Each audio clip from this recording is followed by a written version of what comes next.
अस्सलाम वालेकुम, मैं हूं अनीका निसार और आप देख रहे हैं programme capital live with Anika. नाज़रीन, सिंध और वफाक का तनाव तब से चल रहा है जब से पाकिस्तान तहरीक इंसाफ की हुकूमत आई है। ये हुकूमत आते ही तनाव वहां से शुरू हुआ जहां बिलावल भुट्टो जरदारी साहब ने नेशनल असेंबली के फ्लोर के ऊपर खड़े होकर पहली ही स्पीच में वजीर आजम इमरान खान को सिलेक्टेड कह डाला। सारी की सारी पीटीआई उस टाइम पर तो ये समझी कि शायद सिलेक्टेड नहीं इलेक्टेड बोला है, इसलिए तालियां भी पीटी गई। लेकिन जब सबको मालूम हुआ कि अपनी स्पीच में बिलावल भुट्टो जरदारी कह क्या गए हैं, तो तनाव वहां से शुरू हो गया।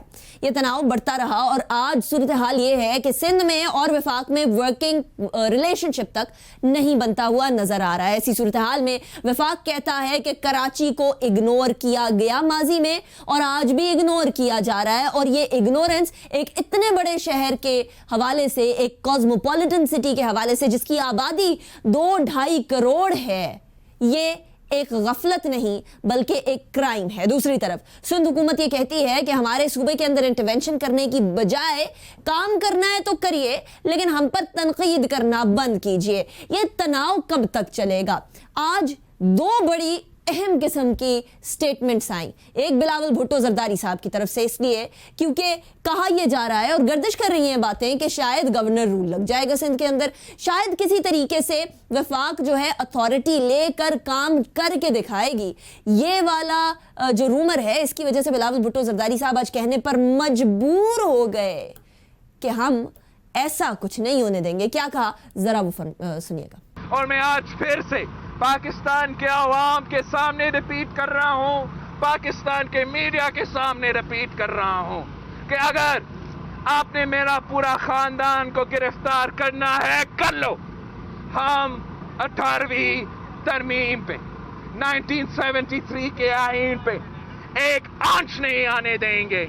ये तो बिलावल भुट्टो जरदारी साहब थे, लेकिन सिर्फ बिलावल भुट्टो जरदारी नहीं बल्कि मुराद अली शाह भी बरस पड़े। आज एग्जीक्यूटिव रूल की बात कर रहे थे कि किसी तरीके से एग्जीक्यूटिव रूल अगर लगाने की कोशिश की गई तो अच्छा नहीं होगा। क्या अच्छा नहीं होगा, क्या बुरा होगा, इस हवाले से भी बात करेंगे। लेकिन उससे पहले मुराद अली शाह साहब ने आज क्या फरमाया, जरा पहले वो भी सुन लीजिएगा। ये बात मैं बिल्कुल क्लियर करना चाहता हूं कि किसी भी हालत में कोई भी सिंध सूबे की, सिंध असेंबली की, सिंध हुकूमत की एग्जीक्यूटिव पावर जो आइन में मौजूद है उनके पास, किसी के साथ शेयर नहीं होगी। ये as chief executive, as elected leader of the house of the Sindh assembly, मैं आपको बड़ा क्लियरली कहता हूँ, जिसके दिमाग में ये खुनस कहते हैं, क्या कहते हैं, खनास है, जो भी फतूर है, भूसा है, वो निकाल दे। तो ये तो था मुराद अली शाह साहब का एक खदशा, जो कि सिर्फ मुराद अली शाह नहीं बल्कि पूरे सिंध का जो लीडरशिप है वो eight this point in time इस खदशे से दो चार है कि कहीं गवर्नर रूल ना आ जाए, कहीं वफाक कराची को अपने अंडर ना ले ले, कहीं 18वीं तरमीम को किसी तरीके का कोई खदशा ना हो जाए, ख़तरा ना हो जाए, कहीं कराची सिंध से अलहदा ना हो जाए। ये खदशात हैं। लेकिन वफाकी हुकूमत भी करे तो क्या करे? वफाकी हुकूमत की जो जमात पीटीआई है उसके नुमाइंदे कराची से इलेक्ट हुए हैं, उनको अपने वोटर्स को जवाब देना है कि कराची की सिचुएशन बेहतर कब होगी। इसलिए वफाक भी अब डेस्परेट बैठी है। हाँ, मिलना चाहती है सिंध से, लेकिन इट्स नेवर टू लेट। अगर कराची की अवाम का मसला हल होता है तो वफाक और सिंध को ज़रूर बैठना चाहिए। ये शिकवा मुराद अली शाह साहब ने जो किया कि पहले तो मुझे बुलाते नहीं थे लेकिन अब बैठने के लिए तड़प रहे हैं, अगर ये तड़प कराची के अवाम के लिए है तो वेल एंड गुड। मेरे ख्याल में सिंध को भी इसके हवाले से आगे बढ़ना चाहिए। लेकिन इस टॉपिक के ऊपर डिस्कशन करेंगे, मेहमानों का भी मैं तारुफ करवाऊंगी, लेकिन अपने दूसरे टॉपिक के बारे में मैं आपको बताती चलूँ। दूसरे टॉपिक में और दूसरे सेगमेंट में हम बात करेंगे बेसिकली नवाज शरीफ साहब की, वो कायद बानी PMLN के मोहम्मद नवाज शरीफ साहब, जो कि अभी लंदन में बैठे हैं। आज इस्लामाबाद हाई कोर्ट ने एक बहुत बड़ा इंकशाफ कर दिया। वो इंकशाफ ये किया कि मियाँ मोहम्मद नवाज शरीफ साहब इस्लामाबाद हाई कोर्ट से इजाजत लिए बगैर बैरूने मुल्क चले गए। ये जो एक ऑब्जर्वेशन है, इसके हवाले से भी बात करेंगे। हुकूमत के बारे में भी इस्लामाबाद हाई कोर्ट ये कहती है कि आपने ECL में नाम डाल दिया, हमने तो ऐसा आपको कुछ बोला नहीं था। अदालत ने यह भी कहा कि जो इजाज़त दी गई है बाहर जाने की नैब और हुकूमत की जानिब से, इसके बारे में भी कुछ सवालात इस्लामाबाद हाई कोर्ट ने उठाए। इसके बारे में बात करेंगे। मैं अपने मेहमानों का तारुफ करवाऊँ। सबसे पहले सेगमेंट के अंदर हमारे साथ होंगे पीपल्स पार्टी के रहनुमा और सेनेटर ज्ञानचंद साहब। बहुत शुक्रिया ज्ञानचंद साहब, आपने हमें ज्वाइन किया। And through out the show हमारे साथ मौजूद होंगे शौकत बसरा साहब, पाकिस्तान तहरीक इंसाफ के रहनुमा हैं। बहुत शुक्रिया बसर साहब, आपने हमें ज्वाइन किया। It's a pleasure having you. इसके अलावा हमें सेकंड सेगमेंट के अंदर PMLN के रहनुमा ज्वाइन करेंगे। निसार अहमद चीमा साहब MNA हैं PMLN के। बहुत शुक्रिया, आपने भी ज्वाइन किया। लेकिन उससे पहले ब्रेक की तरफ जाएंगे, ब्रेक के बाद वापस आएंगे, शो को कंटिन्यू करेंगे।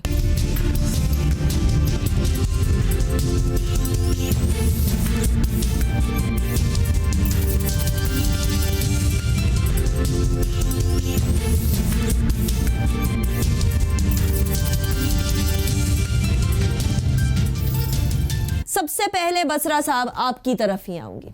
बसरा साहब, वो कह रहे हैं आप जितने मर्जी दिलासे दे दे, पाकिस्तान तहरीक इंसाफ के वादों पर यकीन नहीं है। चाहे आप ये बोलें कि गवर्नर राज हम नहीं लगा रहे, चाहे आप ये बोलें कि हम प्रोविंशियल ऑटोनॉमी को नहीं किसी तरीके से छेड़ रहे, लेकिन वो आपकी बात पर यकीन ही नहीं करने को तैयार। बसरा साहब, इस तरह तो डेडलॉक बरकरार रहा तो फिर क्या होगा? देखें अनिका, पहली बात तो कोई गैर आइनी और गैर कानूनी काम और गैर जमहूरी काम तहरीक इंसाफ नहीं करेगी। खा वो एमरजेंसी वाली बात हो रही है, खा वो गवर्नर रूल की बात हो रही है। बहुत सारे चैनल्स पे मैं 3-4 दिन से सुन रहा हूँ। हालांकि मेरे ख्याल में इनके मुंह से, ये पीपल्स पार्टी के मुंह से बातें अच्छी नहीं लगती। आपको याद होगा कि आखिरी गवर्नर रूल पीपल्स पार्टी ने, उस वक्त मैं पीपल्स पार्टी का हिस्सा था, तो पंजाब में मुस्लिम लीग नून की हुकूमत को घर भेजा गया था और यहाँ पे गवर्नर रूल लगाया गया था पीपल्स पार्टी की तरफ से। अब दूसरी गुजारिश ये है अनिका, देखें कराची के जो मसाइल हैं, कराची का उसको हम कहते हैं कराची पाकिस्तान है। कराची पाकिस्तान की शारग है, सबसे बड़ा पाकिस्तान में टैक्स पेयर्स लोग यहाँ पर बसते हैं। उनका क्या कसूर का? उनका कसूर ये है कि वो पीपल्स पार्टी को वोट नहीं देते हैं। क्या उन्होंने ये दो स्टेक होल्डर हैं, पीपल्स पार्टी और MQM, और दूसरा है आमरीत। इन तीनों की वजह से तबाही और बर्बादी हो गई है कराची की। और अगर इतना ये कहते हैं इन्होंने कराची में कुछ किया ही नहीं है। अगर कराची में कुछ किया होता तो लियारी जो गढ़ था पीपल्स पार्टी का, क्या पीपल्स पार्टी वहां से हार जाती?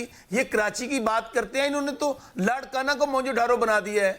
वहां पर सड़कें नहीं है, बेसिक इंफ्रास्ट्रक्चर नहीं है। गुजारिश सिर्फ इतनी है, मैं इनसे आज, अगर 70 साल में कुछ नहीं किया अमरीत ने और इन दोनों पार्टियों ने, MQM और पीपल्स पार्टी ने, तो अब हम लोग इकट्ठे हुए हैं।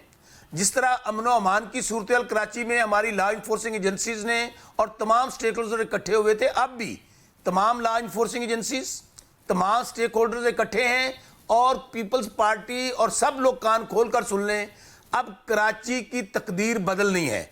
जो कराची की नहीं तो बसरा साहब, जो भी कराची की तकदीर बदलने की बात आप कर रहे हैं कि कराची की तकदीर बदलनी है, वो पीपल्स पार्टी के साथ मिलकर ही बदलनी होगी ना। नहीं तो कोई दूसरा कोई तरीकाकार है आपके पास कराची की तकदीर बदलने का? बिल्कुल नहीं, कोई डिक्टेशन नहीं, कोई ऐसी सूरत हाल नहीं। अगर तकदीर बदलनी थी तो हम इनके साथ बैठे हैं। काम किसका था?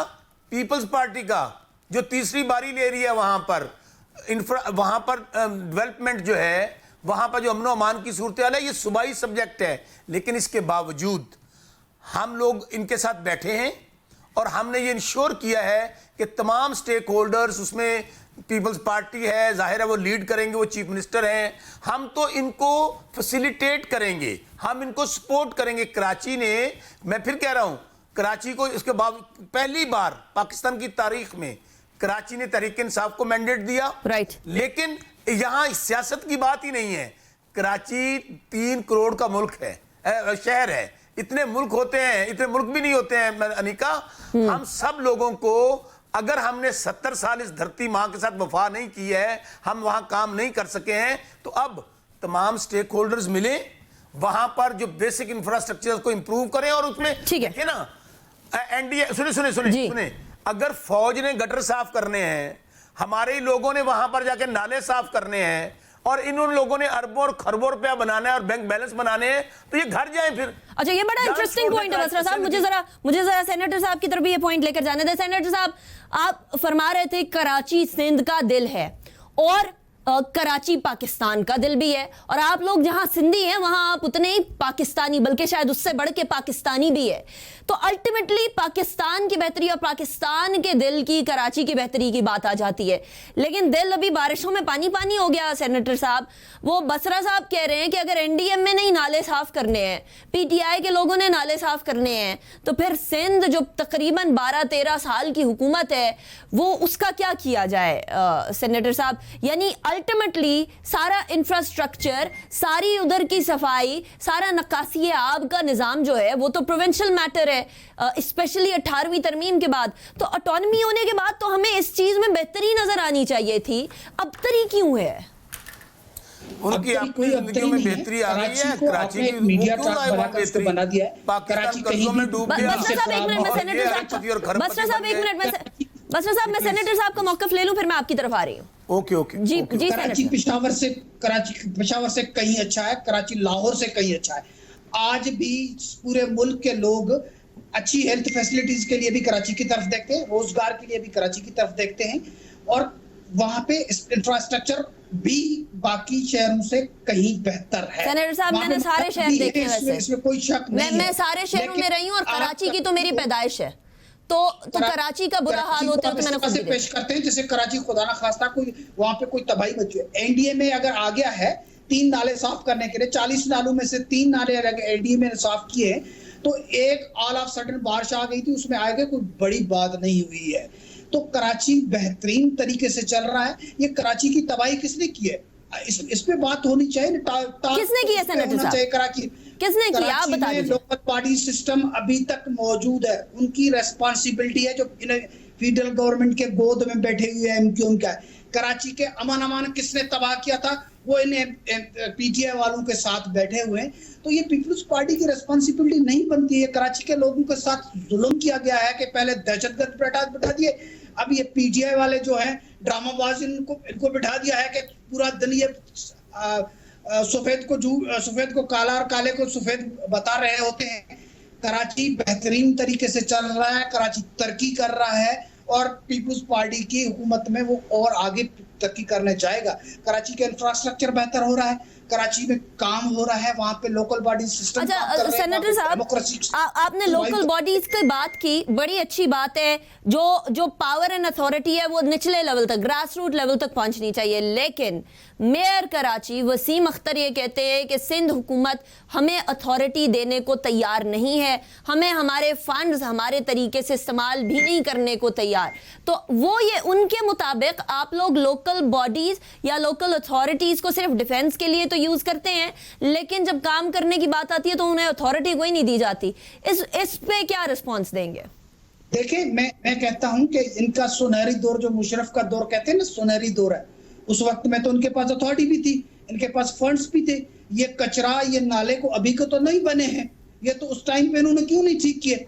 ये हर वक्त इनका उस पे डडोरा लगा रहता है कि भाई किसी ना किसी तरह से हम ये नफरत फैलाकर उर्दू बोलने वालों का वोट लेने के लिए ये करते रहते हैं। जो इनसे वोट छीन चुका है अल्ताफ हुसैन की मुल्क दुश्मनी की वजह से, अब उनकी वो ताकत नहीं रही है, तो अब पूरे का पूरा मलबा वो डाल देते हैं। वो 4 साल पूरे कर चुके हैं, 4 सालों तक उसको तो फंड्स मिल रहे थे। कौन से फंड्स हैं जो ये बताएं कि इनको फंड्स नहीं मिल रहे थे? इनकी जो रिस्पॉन्सिबिलिटी थी वो रिस्पॉन्सिबिलिटीज ये पूरी नहीं कर रहे थे। ठीक, सेन साहब मैं जरा बसरा साहब की तरफ जाऊंगी, उसके बाद फिर मैं आपकी तरफ वापस आती हूँ। बसरा साहब, अब ये कदूरतें या ये एक दूसरे के खिलाफ जो फीलिंग्स है, या चलिए आप एक दूसरे के खिलाफ एहसासात भी ना कहिए, आप इनको सिर्फ और सिर्फ छोटी बातों के ऊपर कुछ डिफरेंस ऑफ ओपिनियन कह लें, इनको ख़त्म तो करना है ना। और विफाक बड़ा भाई और जो सिंध है वो, यानी विफाक तो माँ की तरह होती है, तो अल्टीमेटली बड़ापन तो दिखाना पड़ेगा विफाक को। कैसे सिंध को मनाया जाएगा? अनिका, बिल्कुल आपकी बात से मैं 100% मुत्फिक हूँ कि कराची में हम सब लोगों को अपने मफादात से हटकर, अपनी जमातों से हटकर, अपने एजेंडों से हटकर हमें सिर्फ कराची की आवाम और कराची के लोगों का सोचना है। उनके बुनियादी इंसानी हकूक़ का सोचना है। कराची तरक्की करेगा तो पाकिस्तान तरक्की करेगा। सो इसके लिए हम इनके साथ इसलिए तो बैठे हैं। अगर हमने कोई अना दिखानी होती, कोई सियासत करनी होती, तो हम तो कहते भाई नहीं, ये सूबाई हुकूमत का काम है, सूबाई हुकूमत करे। लेकिन हम ये समझते हैं कि हम माजी को छोड़ देते हैं कि जो पिछली माजी में हो गया छोड़ दें उसको, हम आगे बढ़े। इसलिए हम इनके साथ बैठे हैं। उसमें तमाम स्टेक होल्डर हैं, और बल्कि मैं आपके प्रोग्राम में कह रहा हूँ कि उसमें चीफ मिनिस्टर जो हैं सिंध के, वो कैप्टन होंगे इसके अंदर। जाहिर है वो वहाँ पर चीफ मिनिस्टर हैं, हमारे लोग उसके अंदर टीम का हिस्सा होंगे, MQM होगी, जमात इस्लामी होगी, जितने लोग भी हैं हम सब लोग दामे दरमे सुख में सब लोग मिल जाएं। और ये कराची, मैं कहता हूं अगर 70 साल में नहीं बदला तो यकीनी तौर पे ये 6 महीने में बदल सकता है। अगर आप अभी देखें ना, जब बारिश लास्ट वाली हुई है और अभी जो बारिश हुई है, हमारी NDMA वहां पहुंची, उन्होंने अपना किरदार अदा किया। तो बिल्कुल हमें इसके ऊपर कोई सियासत नहीं करनी, सियासत होती रहेगी। अभी हमें सबसे पहले कराची को उठाना है, कराची की। ठीक, चलिए मुझे सेनेटर साहब से भी यही वाला जवाब देने दीजिए। अच्छा सेनेटर साहब, अब आप भी मुझे हल बता दीजिए। बसरा साहब तो कह रहे हैं कि अगर हमने सियासत करनी होती तो हम लोग किसी भी तरीके से सिंध के साथ डिस्कस ना करते। हम कहते हैं 18वीं तरमीम है, आप जाने कराची जाने, आपका मसला है। लेकिन अब इस मामले को हल तो करना है ना। ये जो डिफरेंस ऑफ ओपिनियन है, अगर इसी तरीके से फ्रिक्शन की वजह बनता रहा तो कराची, सिंध, वफाक मिलकर नहीं तरक्की कर पाएंगे। आपकी नजर में क्या तरीका है कि वफाक भी अपनी मदद जो करना चाहती है कराची के हवाले से वो भी करे, और आप लोग जो हैं वो भी अपना किरदार अदा करते रहे, कराची की अपलिफ्ट हो अल्टीमेटली? देखिए, वफाक सिर्फ और सिर्फ 18वीं तरमीम का नाम लेकर अपने जिम्मेदारियों से फारिग नहीं हो सकता। वफाक का रोल बनता है कि वो प्रोविंशियल गवर्नमेंट में जहां जहां इंफ्रास्ट्रक्चर में फंड्स की जरूरत है, जहां जहां पे टेक्निकल सपोर्ट की जरूरत है, वहां वहां टेक्निकल सपोर्ट दे। पैसे नहीं बचते ना NFC के बाद सेनेटर साहब, पैसे नहीं बचते। खेलने के लिए NDMA को 3 नालों पर भेजकर 2 डोजर देकर उन्होंने पूरी कराची के मामलात को जो है ना वो ऑन किया। उसके बावजूद भी आपने देखा NDMA आने के बाद भी जब शदीद बारिशें हो गई तो क्या हुआ, वो कंट्रोल नहीं कर सके। जब बाकी इलाके भी साफ हुए तो NDMA के कंट्रोल के नीचे जो नाले थे वो भी साफ हुए, तो साइमल्टेनियसली को काम हुआ।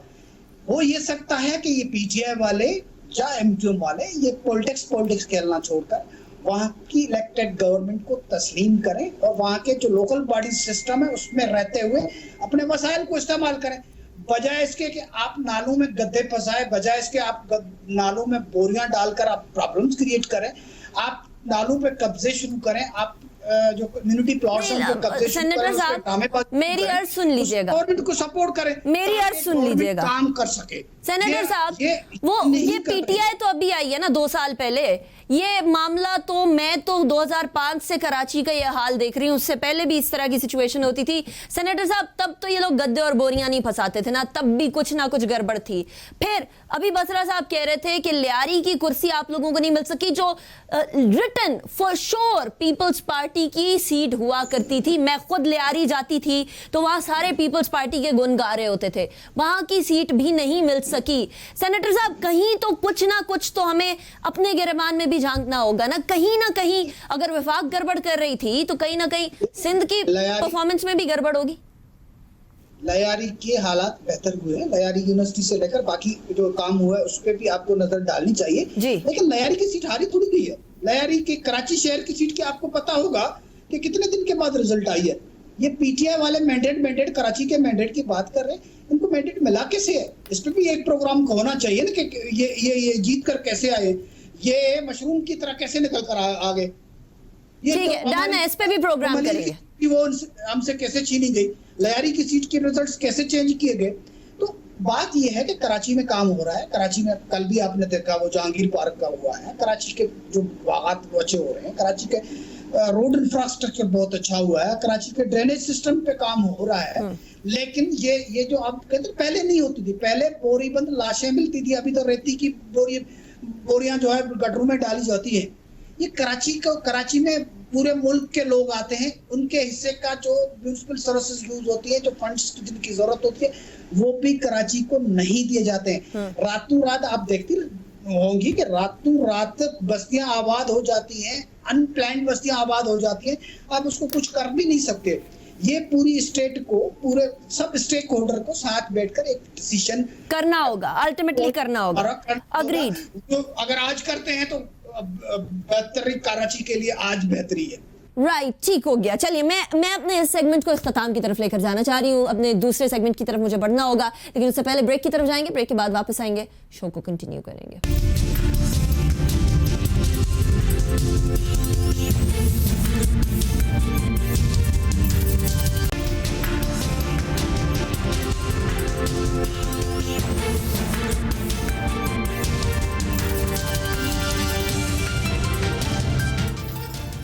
Welcome back after the break पे जाने से पहले हम बात कर रहे थे पीपल्स पार्टी और पीटीआई में जो तनाव है वो वफाक और सिंध हुकूमत के तनाव में तब्दील हो चुका है और बड़े बुरे तरीके से हैम्पर कर रहा है कराची की बेहतरी को। अब बात करेंगे पीएमएलएन के रहनुमा मुस्लिम लीग नून के बानी मियां मोहम्मद नवाज शरीफ साहब के हवाले से, जिनकी साहबजादी अब अखाड़े में उतर आई हैं और क्या होने जा रहा है इसके बारे में भी बात करेंगे। लेकिन आज जो इस्लामाबाद हाई कोर्ट की ऑब्जर्वेशंस थी वो बड़ी इंपॉर्टेंट है। वो ऑब्जर्वेशंस वाकई में सवालात उठाती हैं पीएमएलएन के रोल पे भी और पीटीआई के रोल पे भी। क्या इन्होंने मिलकर नवाज शरीफ साहब को एक सेफ एग्जिट दिया, अदालत को कॉन्फिडेंस में नहीं लिया? क्या ये बात दुरुस्त है? इन तमाम चीजों के बारे में बात करेंगे। बसरा साहब, सबसे पहले मैं आपकी तरफ आऊंगी। आज इस्लामाबाद हाई कोर्ट में एक नया इंकशाफ हुआ है कि नवाज शरीफ साहब का नाम ईसीएल में से निकालने का अदालत ने नहीं बोला था।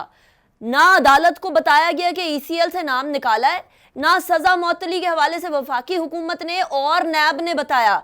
ये क्या चल रहा है बसरा साहब? यानी ये बात तो आप लोग हमेशा कहा करते थे हमने अदालत के हुक्म के हिसाब से किया है, अदालत कहती है हमने मुअत्तल करने का कभी कहा ही नहीं था। देखें, मेरे ख्याल में ये फैक्ट्स के अगेंस्ट है। सूरत ये है कि जब आपको याद होगा कि इन्होंने अप्लाई किया कि हम बाहर जाना चाहते हैं, उसमें बाकायदा उसकी डिलिब्रेशन हुई, मीटिंग हुई, उसमें ये फैसला हुआ कैबिनेट मीटिंग के अंदर कि ठीक है अगर इनकी सेहत ख़राब है और डॉक्टर्स की रिपोर्ट आ रही है तो ये जमा करवा दें अपना श्योरिटी बॉन्ड और चले जाएं ताकि अपना ये इलाज करवा लें। अच्छा, उसके बाद उन्होंने श्योरिटी बॉन्ड देने से इनकार कर दिया। अच्छा, अब इससे जो अगला स्टेप है उसमें तो हुकूमत का फिर अमल दखल ख़त्म हो गया। जब उन्होंने कोर्ट से रिव्यू कर लिया और कोर्ट ने ये ऑर्डर दिया कि ठीक है जी आप 50 रुपये के स्टैम्प पेपर पर लिख दें और आप जाएं, उसके बाद ईसीएल का सवाल या ईसीएल से निकालने का सवाल तो अनिका मेरे ख्याल में इट इज़ टोटली इररेलेवेंट। तो उसमें हुकूमत का क्या अमल दखल है? हुकूमत ने तो एक बाकायदा कंडीशन लगा दी थी, आपको याद होगा, और वो सिर्फ इसलिए लगाई थी कि पाकिस्तान की तारीख में इट इज़ अनप्रेसिडेंटेड कि कोई ऐसा केस, ऐसी नज़ीर नहीं मिलती, ऐसा केस नहीं मिलता जिसमें एक कन्विक्टेड हो और कन्विक्टेड को इलाज के लिए बाहर जाने दिया जाए। तो हमें तो एक बात तो ये ज़रूर है कि आज हमें बातें सुननी पड़ रही हैं कि जी आप उनको वापस लेकर आए। हम तो उस वक्त भी बार बार कह रहे थे कि इनसे श्योरिटी बॉन्ड ले लें कम से कम, अगर ये नहीं पेश होंगे इनका कोई गारंटर तो पेश हो यहाँ पे। तो आज जब ये मामला कोर्ट के दरमियान है और नैब के दरमियान है तो देखते हैं क्या फैसला होता है। लेकिन इसमें हुकूमत का कहीं पे भी, और आपको याद होगा अनिका कि जब ये सिलसिला चल रहा था कितना क्रिटिसिज्म आया था हमारी हुकूमत पे। शाम 6-7 बजे से लेकर रात 12 बजे तक एक ही बात होती थी कि जी इमरान खान साहब उनको ज़िंदा मारना चाहते हैं, उनसे इंतकाम लेना चाहते हैं, वो डेथ बेड पे हैं, पता नहीं अगला सांस है कि नहीं है। और वो कहा यह जा रहा था जी हम खान साहब पे मुकदमा दर्ज कराएंगे। बसरा साहब ये सारा शाम 7 बजे से लेकर 12 बजे तक के प्रोग्राम्स पे तो ना डाले ना। आपके अपने शौकत खानम अस्पताल के डॉक्टर ने ये कंफर्म किया था, आपकी अपनी जो पंजाब की वजीर सेहत डॉक्टर यास्मीन राशिद हैं उन्होंने कंफर्म किया था। आप लोग मीडिया की बात सुन के तो नहीं उनको बाहर जाने दे रहे थे ना, प्रेशर से तो नहीं। खान साहब तो प्रेशर लेने के हवाले से बड़े मशहूर हैं, उन्होंने तो अपना तसल्ली की, कंफर्मेशन की, उसके बाद उन्हें बाहर जाने दिया गया। आप जैसे इंटेलिजेंट एंकर से अब इस सवाल की मुझे तवक्को थी, बहुत अच्छा सवाल किया आपने। देखिए एंकर अनिका सूरत ये है कि जो रिपोर्ट्स बनाई ना वो शौकत खानम हॉस्पिटल के डॉक्टर ने बनाई, ना ही वो रिपोर्ट्स बनाई यास्मीन राशिद साहबा ने, वो किसी लैब में बनाई गई। अब वो लैब जो है उसमें ज़ाहिर टेक्नीशियंस काम करते हैं। अब डॉक्टर्स तो वो रिपोर्ट पढ़ रहे थे जो उनके सामने रिपोर्ट आ रही थी और जिसमें ये क्लियरली आ रहा था कि उनके जी प्लेटलेट्स काउंट यहाँ पे चले गए हैं, ये उनके साइड इफेक्ट्स आ रहे हैं, ये यहाँ पर सूरत गड़बड़ हो रही है। तो अब आपको याद होगा कि पिछले दिनों बाकायदा इस पे तो डॉक्टर शहबाज गिल साहब ने एक ट्वीट भी किया कि उसमें जो शायद दवाई इस्तेमाल की गई थी जिसकी वजह से उनके प्लेटलेट काउंट्स कम हो जाते हैं, और बाकायदा उसमें मैं तो आज आपके प्रोग्राम में भी कहता हूँ और मैं पहले भी कह चुका हूँ, अनडाउटेडली ये जिम्मेदारी पंजाब हुकूमत की थी, हेल्थ मिनिस्ट्री की थी, हेल्थ डिपार्टमेंट की थी, और उस वक्त जो लोग इसको ऑब्जर्व कर रहे थे। राइट। इसके ऊपर एक फेयर एंड फ्री इंक्वायरी होनी चाहिए, ये तमाम हकायक सामने आने के बाद। क्योंकि आज मियाँ साहब को बाहर गए हुए, वो तो गए थे 4 हफ्तों के लिए, आज 6 महीने हो गए उनको गए हुए बाहर, वहाँ पे कोई ट्रीटमेंट नहीं है, किसी हॉस्पिटल में दाखिल नहीं हुए हैं। और यहाँ पर तो आप अनिका खुद बताइए, माशाल्लाह आपका बड़ा एक्सपीरियंस है सहाफ़त में और रोज़मर्रा चीज़ों को आप देखती हैं। यहाँ पे तो ये कहा जा रहा था कि अगर अल्लाह ना करे मियाँ साहब को रात भी उनकी गुजर गई तो पता नहीं क्या हो जाएगा। तो बिल्कुल इसके ऊपर इंक्वायरी होनी चाहिए। और अगर मतलब बुज़दार साहब की भी इंक्वायरी करें, हेल्थ डिपार्टमेंट की भी इंक्वायरी करें, यास्मीन राशिद साहिबा की भी इंक्वायरी करें। मैं उसी पे आ रहा हूँ कि इंक्वायरी होनी चाहिए, और अगर उसके अंदर हुकूमत का कोई आदमी मुलव्वस होता है, खा वो कितने बड़े ओहदे पर हो, बिल्कुल उसके खिलाफ कानून के मुताबिक कार्रवाई होनी चाहिए। Right, this is very interesting Basra साहब। अच्छा बसरा साहब, अब at this point in time Islamabad high court के जो फैसला आया है, इसके बाद क्या करेगी गवर्नमेंट? क्या नवाज शरीफ साहब को वापस लाने के हवाले से कोई इक़दामात उठाए जाएंगे या हाथ उठा दिए जाएंगे कि देखें जी हमने तो श्योरिटी बॉन्ड का कहा था, आपने 70 अरब का श्योरिटी बॉन्ड नहीं लिया, अब आप जाने और नवाज शरीफ साहब जाने? अच्छा, आज जरा अनिका थोड़ा सा मुझे गाइड कर दें कि जो फैसला आया, मैं जजमेंट सुन नहीं सका और पढ़ भी नहीं सका, सीधा मैं चूँकि आज काफ़ी बिजी रहा, मुझे अगर वो फैसला बता दें कि क्या जजमेंट दिया और क्या ऑर्डर दिया है इस्लामाबाद हाई कोर्ट ने। नहीं, इस्लामाबाद हाई कोर्ट की ऑब्जर्वेशन ये है कि ना तो हमें ये बताया गया कि आप जो हैं वो बाहर भेज रहे हैं, ना नवाज शरीफ साहब ने परमिशन ली अदालत की बाहर जाने से पहले, ना हमने ECL के अंदर से नाम निकालने का बोला था। वफाकी गवर्नमेंट एंड नैब फिर जवाब दे तो है ना शौकत बसर साहब, बिकॉज़ इंटीरियर मिनिस्ट्री ने निकालना होता है ECL से नाम। देखिए अनिका, मैं आपको गुजारिश करता हूँ कि इसमें लाहौर हाई कोर्ट जहाँ से उनकी बेल हुई, जहाँ से ऑर्डर हुआ, जहाँ से उनको रिलीफ मिला, एक तो वो रिकॉर्ड भी ऑब्जर्व होना चाहिए था। चलें, आज अगर इस्लामाबाद हाई कोर्ट ने ये कह दिया है तो डेफिनेटली ये जिम्मेदारी हुकूमत की है। अब हुकूमत अपनी जिम्मेदारी को पूरा करेगी, और इसके लिए पहले ही जो UK की अथॉरिटीज़ हैं उनसे रब्ता किया जा चुका है, चूँकि इन्होंने कहा था कि हम आपको रिपोर्ट्स भी सबमिट करेंगे, आपको जो ट्रीटमेंट चल रहा है वो भी सबमिट करेंगे। तो अब ज़ाहिर है हुकूमत के पास कोई और ऑप्शन नहीं है, कोई और रास्ता नहीं है कि हम लोग कानूनी चाराजोई करें और उनको इंग्लैंड वालों को ख़त भी लिखेंगे, अपने लोगों को भेजें कि जिस तरीके से मुमकिन हो। चूँकि ये कोर्ट का मामला है, हुकूमत का तो कोई इशू नहीं है, हुकूमत तो पाबंद है जो कोर्ट ने ऑर्डर किया है उसके ताबे उनको लाने के लिए। तो अब देखें आइंदा, इन दिनों में ये ऑर्डर आया है, अब इसके बाद आइंदा क्या सूरत बनती है। चीमा साहब की तरफ चलते हैं। बसरा साहब, चीमा साहब, ये इस्लामाबाद हाई कोर्ट कह रही है कि नवाज शरीफ साहब ने तो परमिशन ही नहीं ली बाहर जाने से पहले। नवाज शरीफ साहब अदालत की परमिशन लिए बगैर बाहर चले गए? नहीं, ये देखें, ये तो अदालत के हुक्म से, अदालत की इजाजत से बिल्कुल वो गए हैं, और इसमें तो कोई शक नहीं है। ये कोई इस तरह की उनको ऑब्जर्वेशन अगर आई है तो यकीनन किसी गलतफहमी की बिना पे आई है। सारी दुनिया को पता है कि वो, वरना तो आपको याद है कि हुकूमत तो ये उस वक्त जब अदालत ने इजाजत भी दी तो उन्होंने एक लंबा चौड़ा बॉन्ड भरने का कहा, फिर ये है कि फिर अदालत ने, हम अदालत की तरफ ही रुजू किया, फिर अदालत ने उसको वेव ऑफ किया, तो उसके बाद अदालत के कहने पे अदालत की इजाजत ही कह दिया सर, ये इसमें क्या शक है? नहीं, लेकिन चीमा साहब देखिए, एक तो लाहौर हाई कोर्ट है और एक है इस्लामाबाद हाई कोर्ट। सारी अदालतों में बताना होता है ना कि हम जा रहे हैं और अभी ये जो है वो सिचुएशन। नहीं, ऐसा नहीं है कि एक हाई कोर्ट अगर इजाजत देती है, अगर ये लाहौर हाई कोर्ट इजाजत देती तो पूरे मुल्क की हर हाई कोर्ट को जाके बताना होता है, ऐसा बिल्कुल नहीं है। नहीं, हर केस में डिफरेंट नहीं बताना होता चीमा साहब, मतलब हर अदालत में अलग अलग केस चल रहा है।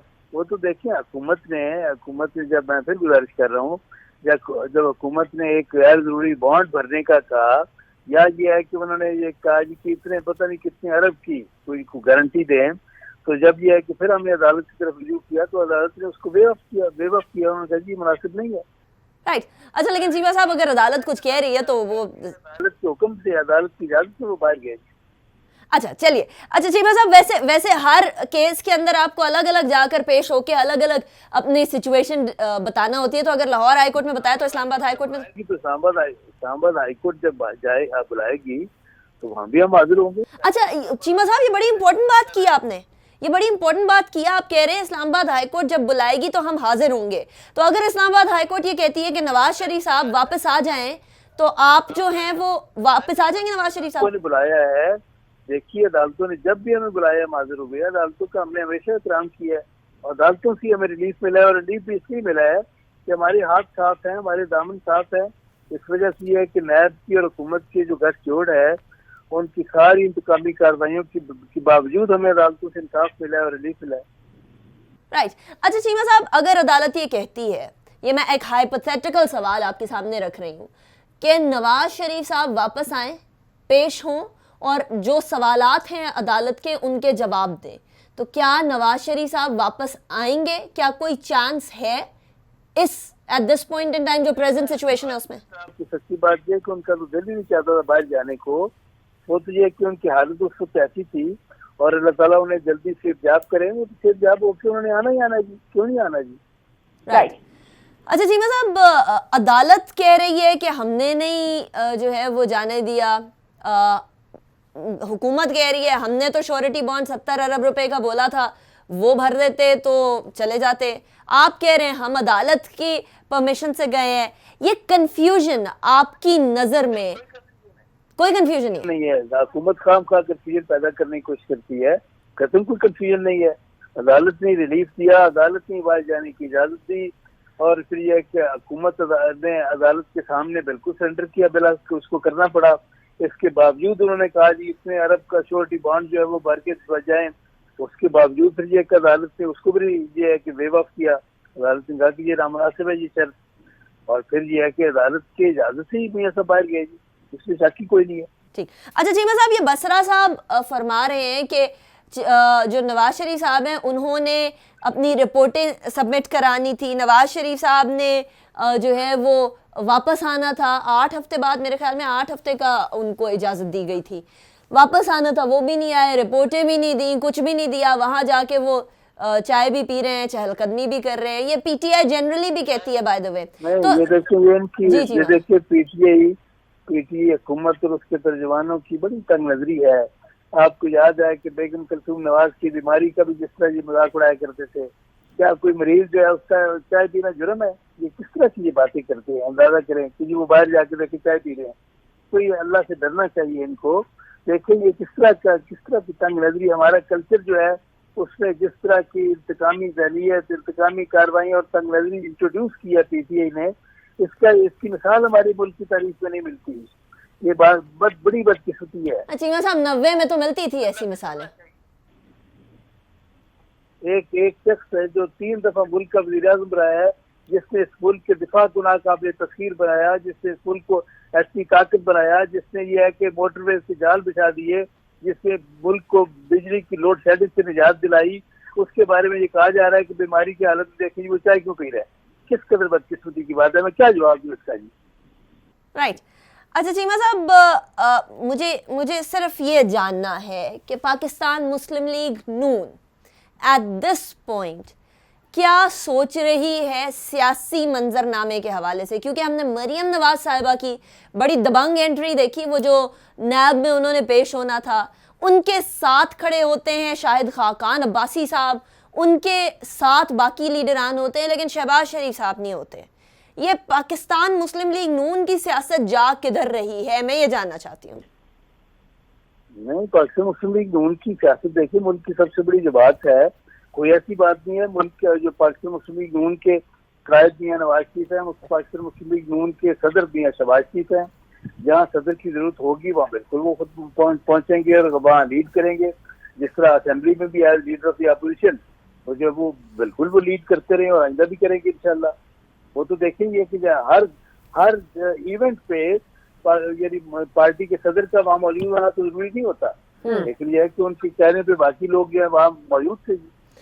लेकिन चीमा साहब ये बात ज़रा मानना और हजम करना ज़रा मुश्किल इसलिए है क्योंकि वो सिर्फ पार्टी के सदर नहीं हैं, वो मरियम नवाज साहिबा के चचा भी हैं। तो ऐसी सूरत हाल में कोई भी शख्स ये सवाल करेगा कि चलिए आप पार्टी के सदर के तौर पर अगर अलहदा सोच रखते हैं तो एक चचा की हैसियत से तो आप अपनी भतीजी के साथ खड़े हों या नजर आए एटलीस्ट। देखिए कहाँ वो साथ नहीं है, कमाल है ये। देखिए इसमें ये जो पाकिस्तान मुस्लिम लीग नून को जो लोग अपने लिए सबसे बड़ा थ्रेट चैलेंज समझते हैं, वो इस तरह की पुरानी उनकी ख्वाहिश है कि इसमें कोई धड़ेबंदी हो, ग्रुप बंदी हो, इससे ये दराड़े पड़े। लेकिन उनकी ख्वाहिशें जो है हमेशा नाकाम रही हैं, आइंदा भी नाकाम रहेंगी। कोई ग्रुप बंदी नहीं है, कोई धड़ेबंदी नहीं है। पाकिस्तान मुस्लिम लीग जो है पहले भी मुत्तहिद थी, आज भी मुत्तहिद है और आइंदा भी मुत्तहिद रहेगी इंशाल्लाह। राइट, ठीक। निसार अहमद चीमा साहब बहुत शुक्रिया, आपने हमें ज्वाइन किया। शौकत बसरा साहब, thank you so much for joining me in the show.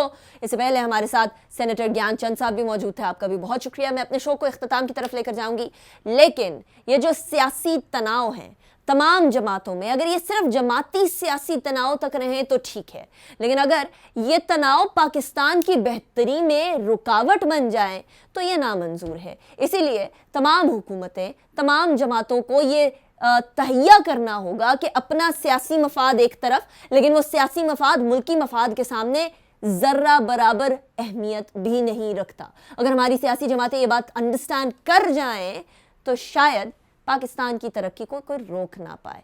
हमारी अपनी सियासी जमातें जो हैं वो पाकिस्तान की तरक्की को की राह में रुकावट बन जाती है। इसी के साथ अनीका निसार को इजाज़त दीजिएगा। अपना बहुत ख्याल रखिएगा, stay safe, take care of your self और कोरोना से बच के रहे। अल्लाह हाफ़िज़ नासिर।